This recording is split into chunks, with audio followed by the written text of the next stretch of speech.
Why don't you start off by telling us how you got interested and lead your way right into the dark side hypothesis?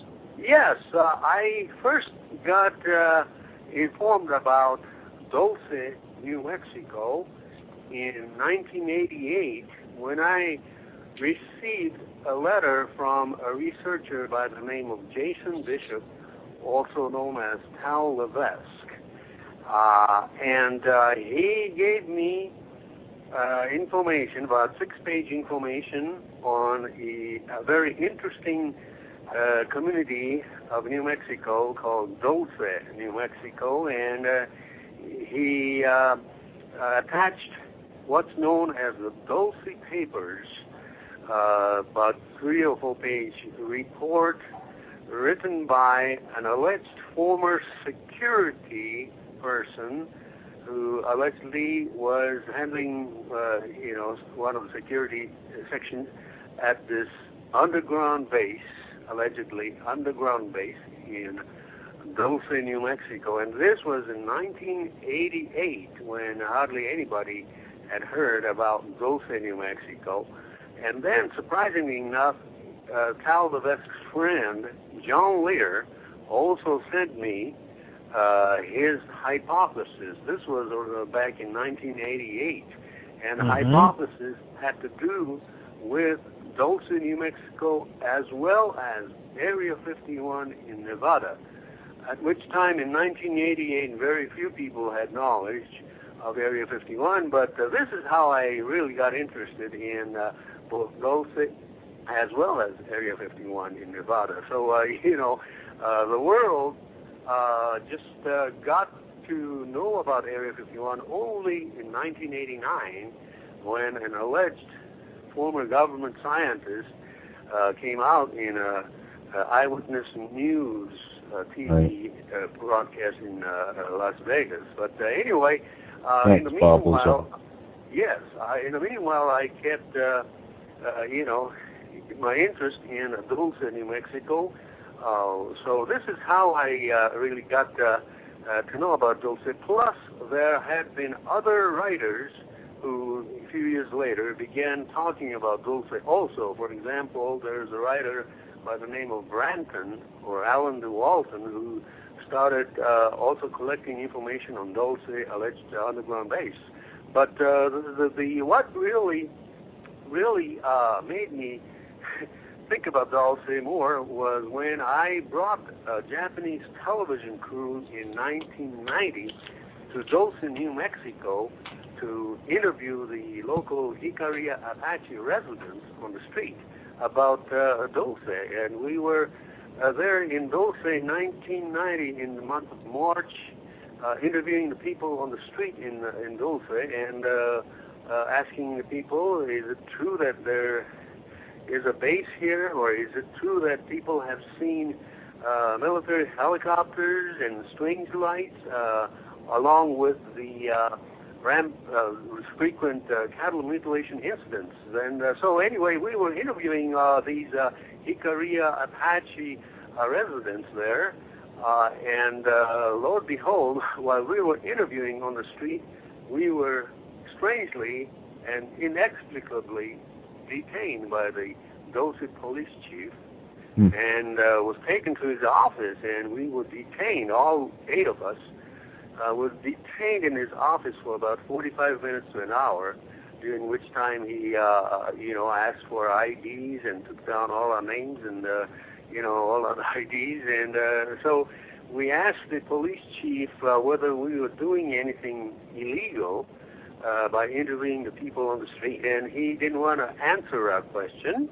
But towards the end of the detainment, right before he released us, I asked the police chief, sir, is it true that there is an underground base here?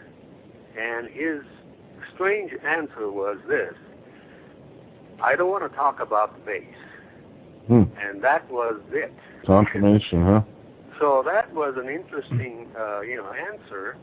And so ever since that time, I became more interested in Dulce. But at the same time, I was very much into the investigations of Area 51 in Nevada as well, because I was organizing an association called the Civilian Intelligence Network, which is a civilian watchdog group or oversight group, because I felt very strongly that locations such as Area 51 in Nevada, where many different types of black projects are going on, there's room for a close watch and so on. Anyway, absolutely. Yes, I could agree with you more.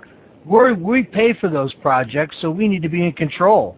That's right, and it's because of groups like us and, of course, other agencies such as the Federation of American Scientists in Washington. These are, civilian oversight groups, which is much needed, and because of these activism, the government actually finally admitted officially that there is an operating base at Groom Lake, and then also... Well, you know what? The other thing, too, though, Norio, was they didn't really admit that until the base was photographed by a satellite in orbit, the Russian satellite. Well, that was one of the things that really pushed them to come out from underneath the... I mean, they had no choice then, correct? Right. But in actuality, people like us and Federation of American Scientists have pushed and actually went to the media and did a lot of invited a lot of reporters to go to that area. But anyway, in 1999 we organized the first People's Rally at Area 51, right by the boundary line of Area 51. We organized this rally, and about 200 people from the United States came all over, including from Canada. But we stressed that this rally was for the government to admit that there is a facility there, and also to bring the guard shack right to the boundary line where it belongs to. This is the only place where the guard shack is way inside the border of the base, and so we wanted government to bring the guard shack to the perimeter line where it should belong, and then also for the government to erect a clearly marked fence, and even construct a regular fence. And then thirdly, to compensate the former workers at Area 51 who contracted diseases from contact with toxic chemicals and so on while working on stealth technology over there at Area 51. And so because of these activism, the government finally, in fact a year and a half ago, began to state that they will begin to compensate the former workers who have become sick, and of course to compensate the widows of those who died from sickness. But activism like this is very important, and I moved from California to New Mexico just last year, and so now my focus is in the mysterious area known as Dulce, New Mexico, and this strange goings-on that have been going on actually since the mid-'70s, and it's still going on. And unlike Roswell, New Mexico, Dulce, New Mexico is something where it's still going on, and it's the only community in the entire United States where almost 90 to 95% of the residents had experienced a sighting of strange lights, ever since 1970. It's still going on. And then also the bulk of the residents had witnessed the presence of military helicopters during the mid-'70s and to the '80s. Yes. Norio, now part of the mythology, and if it's not mythology, if your research indicates otherwise, that I'm familiar with is essentially the purpose of the underground base at Dulce is that the United States has entered into a collaborative agreement with alien races in order to do reverse technology, share things or share information. But the mythology is that there was a conflict there about maybe, and correct me if I'm wrong, in the 1980s where there was actual battle fought between the aliens and military security personnel. Well, how much of that? Yes. Yeah. How much have you in your research? Have you in your research, and of course it could be disinformation, but that's part of the dark side hypothesis. But in your research, have you come across anybody who functioned in that kind of capacity or has been a whistleblower about the underground base? Well, actually, what's interesting about Dulce is that there is no physical, tangible evidence that there's a physical underground biological laboratory deep underneath the Archuleta Mesa right next to Dulce, and that's the rumor. And despite the fact that there's no physical evidence that there is an underground joint U.S. alien biolab in there, there are many circumstantial evidences that something is there, even today. But my main focus is that, yes, I would like to pursue some prosaic explanation to the mysterious Dulce controversy, because I believe that there had been a series of biological, germ warfare and biological warfare experiments conducted during the mid-70s in that area involving the bovine diseases and germs and relevant biological warfare programs, including diseases such as even mad cow disease type thing, and then developing some kind of germ warfare, diseases. And during the mid-70s, of course, there were many military helicopters and various operations witnessed by the local residents. But I keep in touch with, I got in touch with the former state trooper, police officer, and I just spoke to him in January, and his conclusion is that, yes, he also believes, just like I do, that the government was conducting certain kind of biowarfare experiments utilizing bovine diseases, and which would fit in nicely with the black helicopters, the cattle mutilations, where some people have kind of said that they think that went on, and now what the military is doing is a longitudinal study to see what the long-term results are going to be of this fiasco. Very good. Now, very good point. And also, the state trooper's conclusion, he was in the middle of all this controversy back in the mid-70s in that area, because he was in charge of the northern New Mexico area in the 70s as a state patrol officer. And his conclusion, after many, many years of his involvement in Dulce area, is that, yes, he believes, just like I do, that some of the UFO incidents were actually staged by the government by the use of high-tech equipment such as the holographic projection devices and others.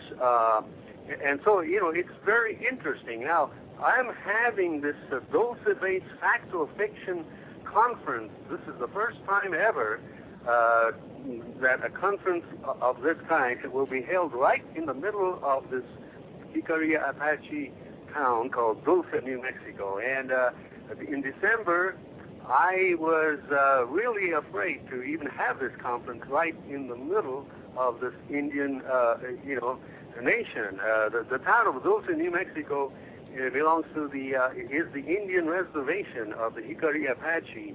And, I was afraid to have this conference because I was wondering what the elders, tribal elders of this community will think about it. But fortunately, in January, I was encouraged by one of the Jicarilla Apache's Cultural Affairs Office director, who said that she is supportive of me having this conference. This Oh, that's March. wonderful.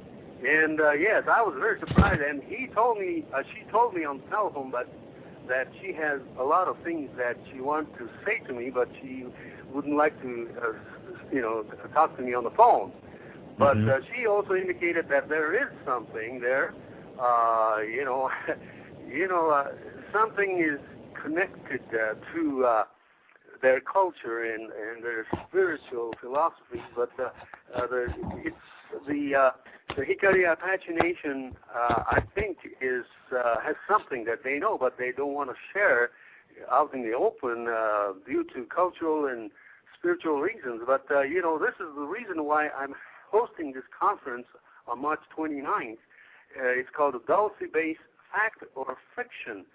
And it's a public forum, and we're inviting the residents of Dulce to speak out, to be not afraid, but speak out. And actually, while I conceived this conference, the History Channel got interested, and they decided to go to Dulce, and the History Channel was there just this January to interview people and do some filming, and they're going to produce a 1-hour UFO Hunters program on the Dulce controversy. That's cool. Aired in summer, but my interest is also in the allegation that the nearby mesas and the nearby mountains of Dulce could be involved with, cover-up of possible nuclear waste material dumping,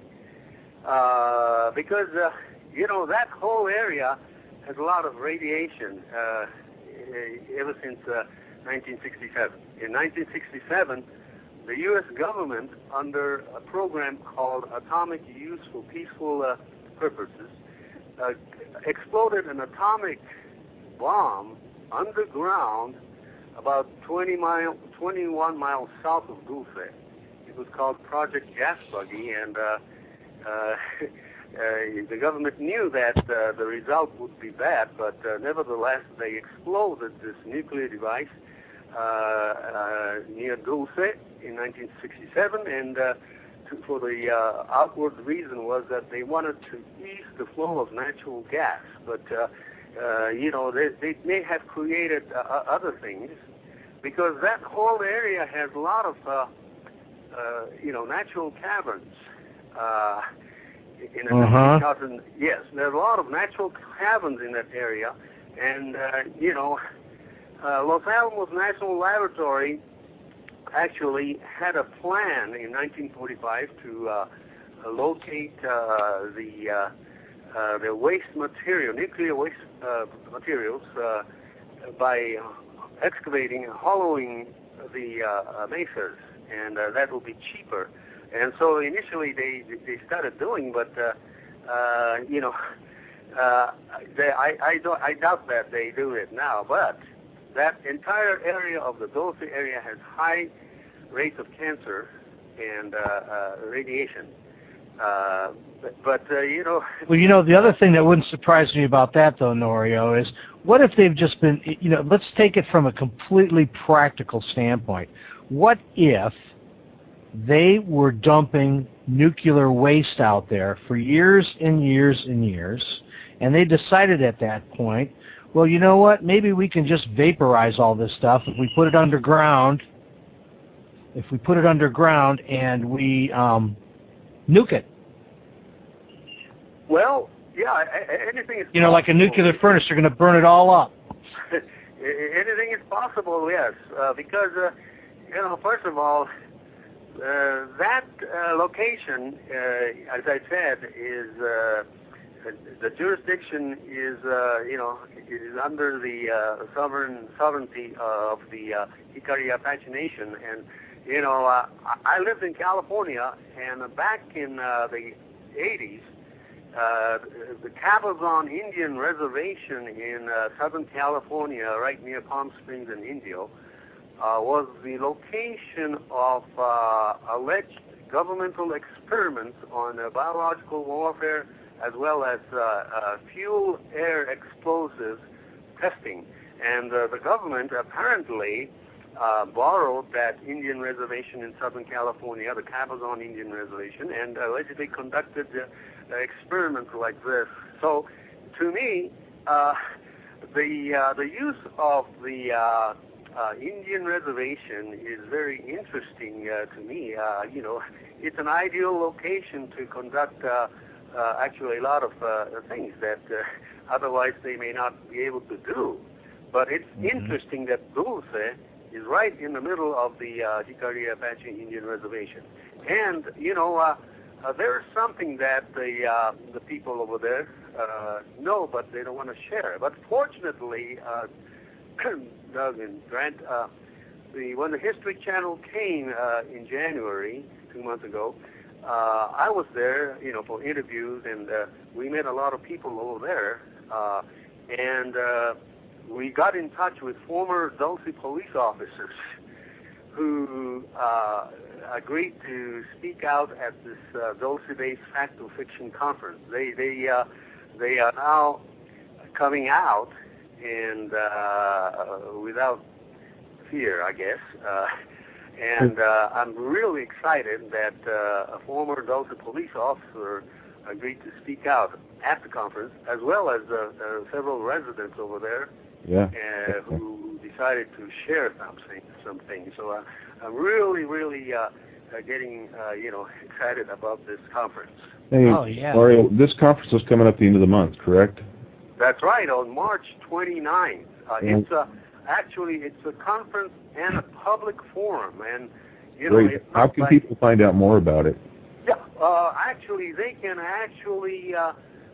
do a Yahoo search or a Google search and type in Dulce-based conference, and there will be thousands of information on the internet. Yes, that's right. And then Go ahead. This conference and public forum actually is not for money-making thing. It's for the public, and there is just a $5 entrance fee, and the conference will last from 10 a.m. to 4 p.m. on Sunday, March 29th. There will be several speakers at the conference, plus the vast portion of the conference will be the public forum in which we invite the local people to speak out. And so this is like a showdown. It's the once and for all, let's find out what's going on. Is there a base there or not? And so I'm really excited about this. Well, let me ask you a question from the chat room. The question is, Mr. Hayakawa, how do you feel about the collective peoples of the world? How do you feel that they would handle having an official government announcement that we are not alone in the universe? Well, this is a very deep question. Somehow I feel that, somehow that the entire Area 51 concept and the Dulce, New Mexico controversy and so on are all related, and I think it could be some kind of a conditioning process. Somebody, some force, or some group had began a long process of conditioning system, and I think this started in 1947 in New Mexico. And this is the reason why I'm saying that New Mexico is very, very important, actually, this is the place where everything started in 1947, as far as the timetable or conditioning process that is leading us into some kind of a series of, possibly events in the next few years. And I think by the time the public is acquainted with this whole thing, I think that we will be in the midst of some kind of a shift, some kind of a consciousness shift, and certainly going to be a major paradigm shift when they announce it. I believe so. Oh yeah, that's what they're probably afraid of. That's what the Brookings Institute told them to avoid. Don't tell us that information if it is indeed true, because the results will be catastrophic on civilization. That is true. That is true. People would probably be upset for about 2 weeks, Norio, before they went back to watching football, and their world would be shaken up, and then it would be old news.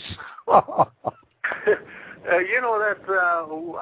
another aspect of the Dulce controversy that I'm interested in the symbolism of Dulce area, because somehow there seemed to be some kind of symbolism in the the buildings that are in this small town. Or this small town of Dulce, New Mexico, has only about 2,600 people, but yet there are many, many new and modern-looking buildings and structures. New school buildings, new high school building, emergency medical center structures, very, very modern. And this town has only 2,600 people. And so, it's very interesting how how they're doing it. And, my wife and I visited Dulce in January again, and we went to look at an elementary school during a regular week school day, but we couldn't find any student there. Oh. And we also went to the high school, and we didn't see hardly any students. What are these buildings there? And so this is an interesting town. Norio, maybe when after your conference, you could come back, and I know you've got to go now. Yes. A half hour, but maybe after your conference, you could come back, and we could schedule a full hour and talk about what was discussed and what conclusions you... Yes, I would say that would be interesting, because... And Norio, I have a real quick question for you. Yes. Do the people that live in Dulce glow in the dark? Well, It's terrible, man. Interesting question. I wouldn't even dignify it with an answer. You don't have to, Norio. Thanks so much for the research you've done, and we'd love to have you back on the show, because knowing what little I know about Dulce, there's a lot of, as much as there's intriguing, fascinating stuff, there's got to be a huge mountain of disinformation. Yes, there's a huge amount of disinformation combined with information, facts. So it's a very, I'm sure that there is a manipulation by the government to, throw us off. And we're going to just do this conference as a showdown, to come out with answers. So bravo. Anyway, yes. Thank you so much, Doug and Grant, for giving me this opportunity. Well, yeah. Well, we'll see you again. We'll talk to you again real soon. Yeah, I'll shoot you an email with a couple of dates, and maybe we can get scheduled. And okay, that would be great. We know our audience really appreciates this, and it's a great, it's a very intriguing, fascinating mystery that you're working hard to get to the bottom of. And plus, you are encouraging our citizens to be good citizens by participating in a program like you have. Thank you so much. Thanks so much. You have a great night, and thanks for joining us. Same to you. Take care. Good night. So, Grant, kind of an interesting topic, Dulce. Yeah, it is. And for the folks that may not be familiar with it, it really throws out the window any Star Trek or any utopian-like motivations for the aliens. And what it does is it's very, very, very bleak. But if you're a UFO nut and you're interested in the history and the mythology that surrounds it and the disinformation versus information, I would encourage you to read some of the works of John Lear. And there's a dark side hypothesis out there on the net. If you punch in the O.H. Krill report, you'll get the dark hypothesis in a nutshell. It's long, it's scary, but it's fun scary. It's really interesting stuff. Huh. Well, cool. So, we'll get Norio back on here after the conference and see what they found out, if anything. It's interesting he got the police officer to speak out. Yeah, for sure, because, you know, a place like that with the government influence around it so much, they just come out there and, you know, intimidate the heck out of people. Yeah. Well, we're sorry that the interview had to be cut short. We just found out at the last minute he had to cut out of here. So we'll get him back on. And what we'd like to do for a few minutes, though, is take some time and kind of discuss a little bit of our progress on the Paranexus Field Investigator program that we've been talking about for the last few months. I've asked Mike Jones to join us and discuss some of the different things with the database we're working on. Hey, Mike. Hey, guys. How's it going? Hey. What was that? We're doing good. Hey. That was a... Hey. Yeah, a grunt type of thing. Anyway, just what we're doing with the we call it the CPFI program, the Certified Paranexus Field Investigator program, and it's going to have two aspects to it, shall we say. There's going to be the parapsychology/hauntings, and there's going to be the UFO/abductions. What it is basically having field investigators out there who are willing and ready to take cases that come our way. We've had a few cases submitted, and we're trying to work on that to get more. And we want to have a good network, a solid professional network of investigators available who can take those cases as they come up, and so we can begin to build that. And what we really want to do is build a professional network of serious researchers and investigators who are top-notch and who are passionate about this, but who also bring the human aspect to it. Mike and I were talking a little bit earlier about that. You know, the human touch, not overly clinical, not, you know, out of touch, but people who are interested in finding answers, just like us. That's part of the Paranexus vision.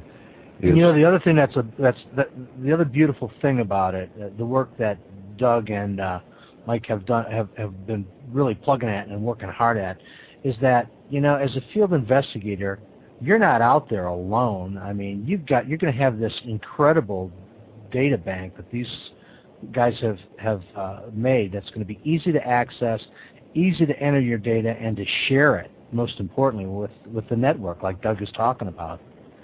So, you know, you're not going to be out there hanging, you know, on the edge like some groups are sometimes. They don't seem to have, it's not that they don't seem to, the groups just don't collaborate as much as they should. Well, it's the organizational part of it. I mean, a lot of people talk about sharing, and there certainly are some databases, and a lot of them, and I would say from my experience, the predominant number of them are all around UFOs, which is fine. But we need something that's a little broader. We need parapsychological aspects to it because, in my opinion, there are connections. And so we want a database that can not only log parapsychological/haunting events, but also UFO and abduction events. And with this information, perhaps we can see some crossovers, maybe not. We'll see what the information says. But with that in mind, let's talk about the registry. Now, obviously, we worked on a registry software program that we put up we launched it, I don't know, back in the fall, early fall, and it's still up there. I'll probably end up taking it down. It hasn't been used, and I think it's probably because it's just a little bit complicated. So what Mike and I have done is we're working on a brand new registry program. It's been created from the ground up, and Mike's really taken the lead on that. I'm kind of assisting him. And it's coming along, and we're going to launch it in a couple of phases anyway, at least two. And we're working on phase 1 right now. Mike, you want to talk a little bit about what we're trying to accomplish with phase 1? Sure. Well, let's start with what we're allowing everybody to do that's a Paranexus member that has actually been certified you know, through the tests and everything, is actually have an application form that they can go to become a CPFI member, so they can go out and do field investigations. That's one of the features we're going to be adding in phase 1. Yep.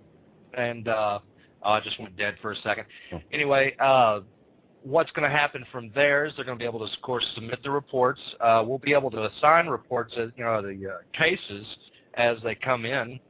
And it'll be a complete interaction between everybody. That's going to be the nice part about it. Now, the normal public, Joe Blow public out there in general, they'll be able to come in and actually submit reports themselves. And, I guess if we deem it necessary, we can get in contact with them and maybe actually do follow-up or, investigations through that. Then, of course, our Paranexus members are going to have access to a level on their own also, which we'll probably be deploying in Phase 2, which is going to allow for searching and, viewing reports, stuff like that, if they want to go do their own little, research. It's just going to be really a good, well-rounded application for everybody to use. This is one of the hinge pins, I think, in a lot of different groups that's missing is the communication of data between everybody so they can actually start drawing conclusions. Mm-hmm. Yeah, and I'm as Doug and Mike will admit, I hate to admit it myself, but I'm really kind of a nerd on the computer sometimes. And the bottom line is I've been at that program and eyeballed it, and I just got to tell you guys, it's so user friendly because it has all these areas that are going to make it so quick and easy to enter the data that it's going to be a really great thing. I'm telling you, we're just so optimistic about what we're going to be able to capture here. And the nice thing is that it's a part of the Paranexus site. It's not a separate site like the current registry is, where you have to actually, if you want to upload anything, you've got to actually register and all that. This is all part of the Paranexus site, and it's integrated, so members will be able to go right in there and look and submit reports, request investigations. Anybody will be able to do that, and just a lot of user-friendly functions on it.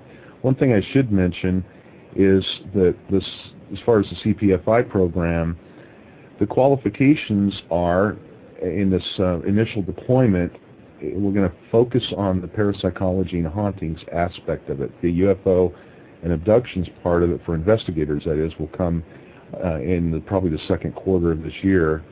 But for people to qualify, they need to take the Paranexus CPI program. They need to have that under their belt, at least that. And then they'll fill out an application, and we'll have a chat and we'll talk, because we're really interested in people who are passionate about this and who will obviously represent Paranexus in the field very well. And so if you have any interest in that, just stay tuned, because we'll be announcing that in the not too distant future. We're hoping to do something in the next week or two to get that rolled out. It just depends on the ability to get these cases assigned, which is coming along nicely. So if that's of any interest to you, just stay tuned for the announcement, and you'll be directed where to apply. As far as the UFO and abductions aspect of it, that's going to be available for field investigators once the Paranexus UFO course is finished. And again, that's slated to be released in the second quarter of this year. I'm working on it now, and it's going to be a rather comprehensive course on UFOs and abductions. And so if some folks may have a preference to just research UFOs, that's fine. Some folks may just want to do hauntings, that's fine. Other folks may want to do both, and that's fine too. The only prerequisite is that if you're going to do hauntings, you take the CPI course. If you're going to do UFOs and abductions, you take the UFO course. So you can take them both and do both, and it's going to be a valuable resource. There's one thing I'd like to add. I did make the statement a while ago about us assigning cases, right? Mm-hmm. One of the features that I'm planning to add to this is, once you are a CPFI, we're going to have a link that if you go out and do investigations, you're still able to come back here and put your own reports in. Mm-hmm. So that way you don't have to rely on us to go get your cases necessarily. The main thing here is everybody giving it, putting in the data into the database. That way we can actually start tracking things like what equipment works best to get this evidence, and then we can actually start understanding and bottlenecking what everybody needs to, progress forward in the research. And I think that's the biggest problem in the field right now, is nobody's talking to each other, unless you're friends with them. And in this manner, you don't have to be friends with anybody outside of your own investigation group. Well, I mean, it does make a difference. Yeah. You know, there's trade secrets people don't give each other. And with this, what's going to end up happening is you'll actually know what gear worked with what photograph, you know, to get that result. You know, it's stuff like that. It's going to be kind of exciting in a way. Well, you know what, Mike. You know, your point is really, you know, that you got to, if you're really serious about this, and I know you'll agree with this too, Doug, is that you got to be willing, just like any scientist, to put your research or your findings on the line, so that other people can evaluate it. Yep. Absolutely. Unless you do that, you really invalidate your own research, because anybody can go along and go like, I got it, I believe it, you know, that's it. Right. And, you know, that's the thing that Paranexus has evolved. I mean, we just had our first one-year anniversary last month, but we're evolving. We're an evolving organization. We want to learn. You know, we're not organized just to be organized. We're organized to research. We want to find answers. You know, I'm one of those people who just won't take no for an answer in terms of finding answers. I know there's always a solution to any problem. We just have to find it. And that's what we're trying to do, to get all of our minds working in unison, all of our expertise, our experiences, our unique contributions to work together without competition, without petty rivalries, without egos. You know, this is more of a, I guess Paranexus has really evolved more into we want to be better than traditional scientists. Well, we want to be more open-minded, but we've moved toward traditional science. I'm just you know, we joking. don't. Yeah, I know you are. We don't want to suffer from what one of my CLPI students, Jenny Egan, talked about, the true believer syndrome. We don't want to have that. We don't want to be completely skeptical and disbelieve. We want to be neutral. We want to have no preconceived notions. We want to go find out what it is, whatever that means and wherever that takes us. That's what I call the true scientific method. And if you've taken the CPI course, you know that. And so Paranexus is all about that. And yes, it's going to take time, but we're inviting you to join in the vision. You know, become a member if you're not a member. If you are a past member, renew your membership, because it's $20 a year, which is freaking cheap for an organization, for an association membership. And that money that for the $20 goes to support the site, Parazone TV, you know, the hosting and just the things like that. And it makes it possible to do what we need to do, because sometimes we'll need to purchase software to do things. May I interrupt you? Yeah, please do. Does this mean that we're not flying down to the Caribbean and having our annual company picnic? Don't say anything about that. Oh man, because you know we'll have to. I was counting on it. I'd already made my reservations. Yeah, yeah. You know, this is not. Paranexus is not a rich organization by any stretch. It's poor. You know, but I do this because this is who I am and what I do. I want to know. And just like every one of us involved in Paranexus, we would do this anyway, with or without it. But we want to offer an opportunity for people to join in, to be part of it, all of us to do this. This is not a one-man show. This is not a one-person deal. This is an all of us type of thing, because we can all get there. So I'm going to get off my high horse here, but that's what Paranexus is about. And the reason I'm saying this is because it's been building up for a long time. And I just want to let people know, we appreciate you as members. We encourage you to get involved in Paranexus. Go to the forum if you're a member. I mean, you can even become a forum member at no charge, and you can at least contribute that way. But post different things. Ask questions. You know, post concepts and hypotheses that get people thinking.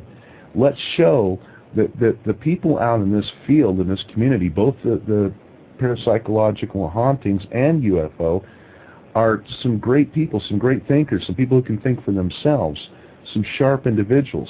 We're looking for doctors and for physicists and for forensic experts and hypnotherapists and you name it. Come join us. We're all people. That's the thing that we have in common. We're all human beings, and we all want to know, because this is of utmost importance to all of us.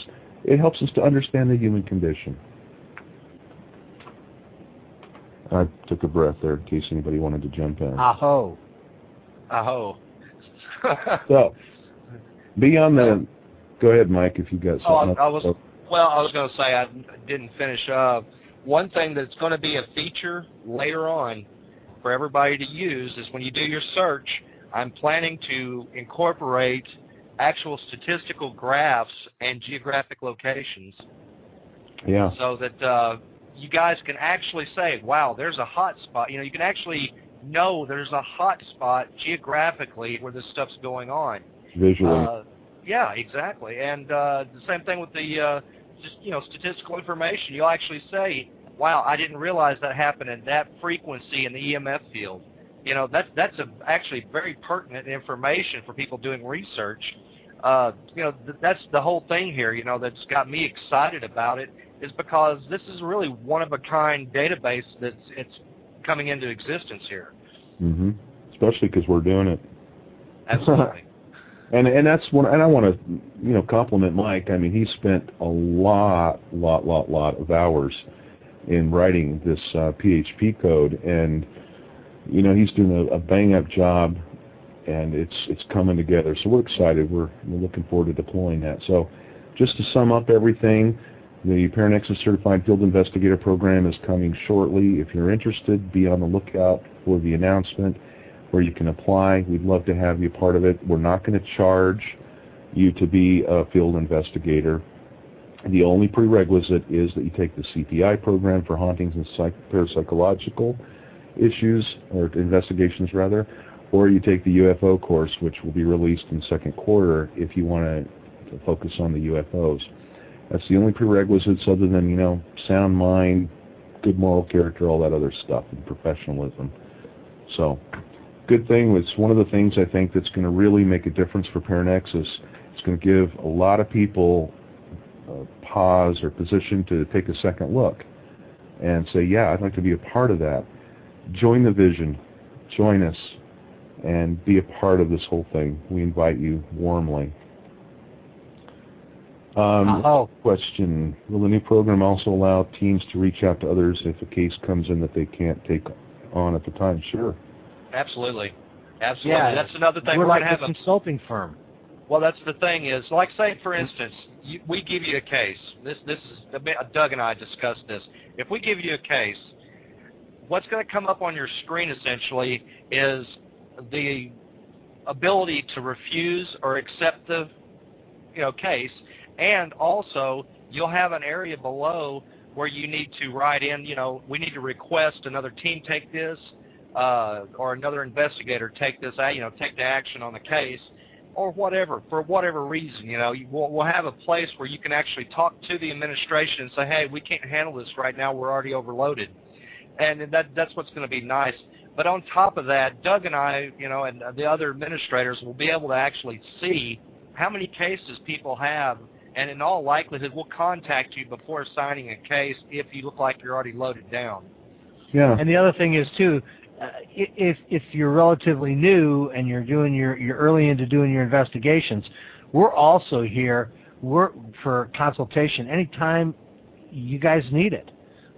Because, it's not that we feel that we're experts, but we do have some experience in the field, and we'll offer you, all we can offer you is what we've learned from our experiences.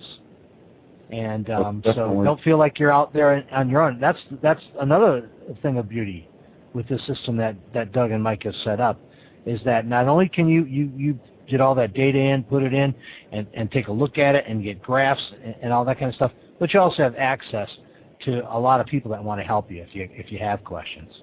And also, to finish up that question they were asking, can two teams work together? We haven't considered that, but I could add it into the database. That probably wouldn't be a bad idea. Yeah, there's going to be a primary researcher that it's going to go to, and that will lead into this next statement that I hadn't mentioned. There's going to also be an opportunity for those who are in a position and who want it to be a regional director. So they will take responsibility, for example, for a bigger area, maybe a state, something on that order, and there will even be opportunities for assistant regional directors. So when we have a case that's in a particular area, we will assign it to a CPFI. They will get an email letting them know they've been assigned a case. They will then have the opportunity to accept it or or decline it if they can't do it, and then we'll go from there. But can two teams work together? We'll have to consider that. I have thought about it, but it's going to be assigned to one CPFI. Now, if there are other CPFIs in the area, by all means, yes. We still highly recommend that a person doesn't investigate alone, but there's no prohibition to that, especially regarding UFO cases. Those are not quite the same as haunting cases, but it's just a better thing to have more. Now, can a CPFI take if they've got a team of their own, can they take members? Well, of course they can. But it will be done under the auspices of Paranexus Research Foundation and Paranexus. So that's who sanctions the case. And the next question, that's what I was stating earlier, that if you decide to refuse the case, you just let us know why, and we can farm it out to the other Paranexus CPFI person. So. Right.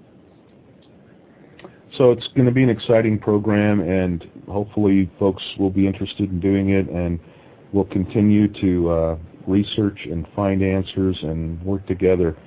One other question here. As far as the courses that you have to take, the CPI is a Certified Paranormal Investigator. The CPI course is the prerequisite for hauntings and parapsychology. The CLPI, which is the leading paranormal investigator, is a leadership course. That is not a prerequisite for field investigators. It is going to be a prerequisite for regional directors and assistant regional directors, but not for straight field investigators. The CUFI, which is the Certified UFO Field Investigator course coming up, will be a prerequisite for field investigators who want to focus on UFOs and abductions. And so, anyway, if you have questions, you're more than welcome to email me. Just bkelly@paranexus.org, or even easier, admin@paranexus.org. It'll get here.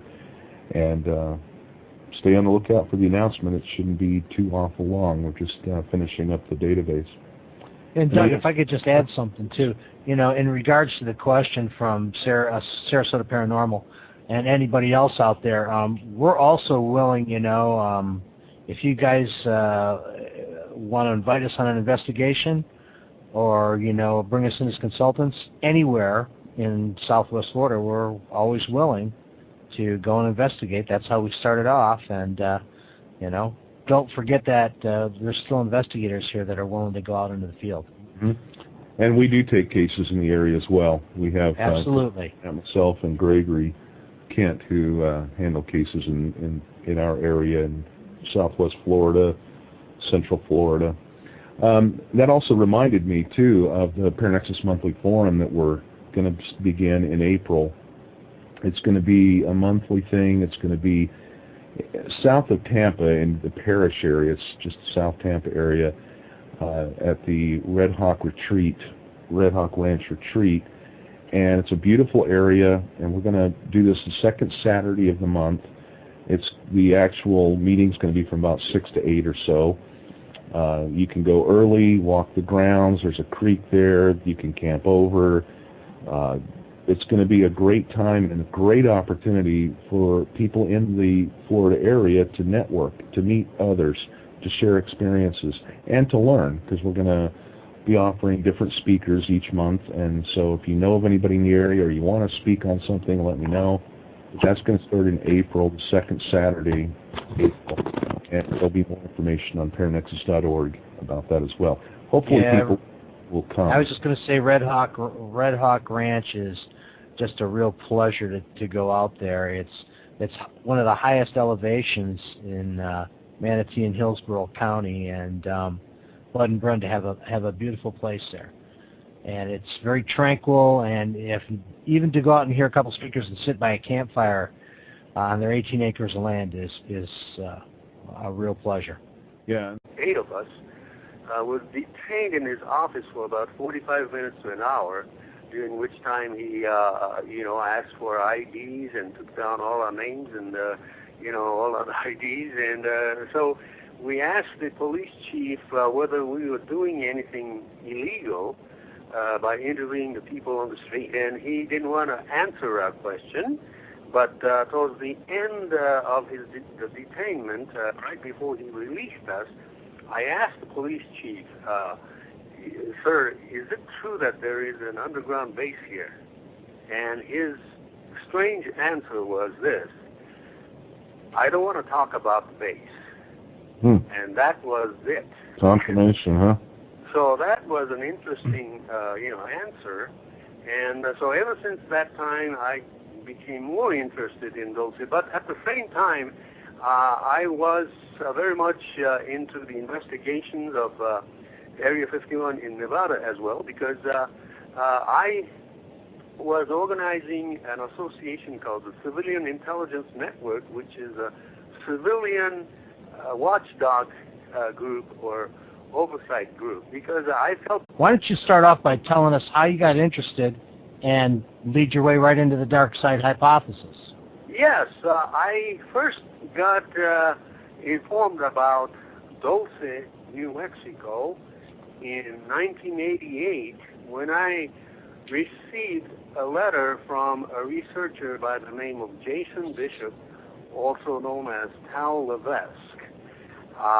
And he gave me information, about 6-page information on a very interesting community of New Mexico called Dulce, New Mexico, and he attached what's known as the Dulce Papers, about 3 or 4-page report written by an alleged former security person who allegedly was handling, one of the security sections at this underground base, allegedly underground base in Dulce, New Mexico. And this was in 1988 when hardly anybody had heard about Dulce, New Mexico.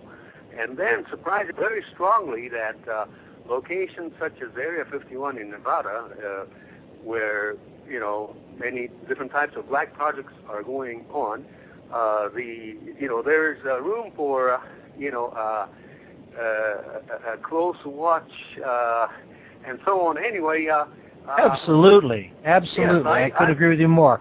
We pay for those projects, so we need to be in control.